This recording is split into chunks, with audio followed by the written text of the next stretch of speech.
mziki hauchambuliwi, mziki unaelezwa. Uchambuzi kwenye mpira, football ndio inahitaji wachambuzi, sababu football ni mchezo wa wazi. Mziki ni siri ya mtu ambaye akishamaliza siri yake ndio anaipeleka kwa mashabiki zake. Mtu anaweza akaamua tu wimbo nataka tu uende kwa wafanya fujo, yani ambao wanapenda vurugu, yani kwenye jukwaa, yani wale wanarukaruka hapo kwenye vibe. Wao kasema akakosea sana, huyu anaimbaga hivi, Baibuda ndiye anapatia. Sio wewe, huo sio chambuzi. Alafu unachambua, unaujua mziki? Yani wewe unapoenda kuchambua mziki, unaujua mziki? Mbona wachambuzi wote wameegemea kumsifia Diamond? Kwa sababu gani? Unachambua sasa hapo. Huo sio chambuzi. Karibu tena kwenye ukurasa wetu. Leo kuna mjadala mkubwa unaotikisa wadau wa mziki baada ya kauli ya H-Baba kuzua gumzo kubwa mitandaoni. Kauli hii imekuja moja kwa moja kuwagusa wachambuzi wa mziki kama Mr. Pimbi, Elmando, pamoja na wengine wengi wanaofanya uchambuzi wa kazi za wasanii. H-Baba amesema jambo ambalo limewaacha watu wakijiuliza maswali mengi. Amesema kwamba mziki hauchambuliwi, bali unaelezwa. Kauli hii imegawanya maoni ya mashabiki pamoja na wadau wa mziki.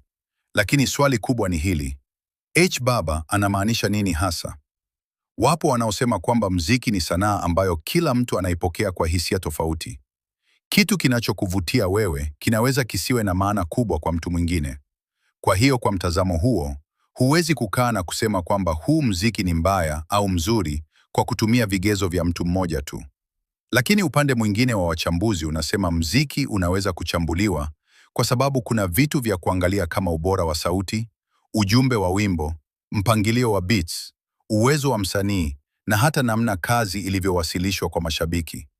Na hapa ndipo majina kama Mr. Pimbi, Elmando na wengine huingia, kwa sababu kazi yao ni kutoa maoni na mtazamo wao kuhusu kazi za wasanii. Wengine wanawapongeza kwa kusaidia mashabiki kuelewa mziki kwa undani zaidi.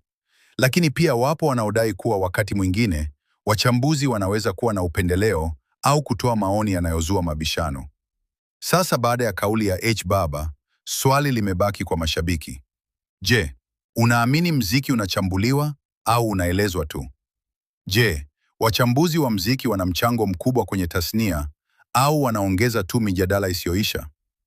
Andika maoni yako hapo chini. Tunataka kusikia wewe una mtazamo gani kuhusu kauli hii ya H-Baba.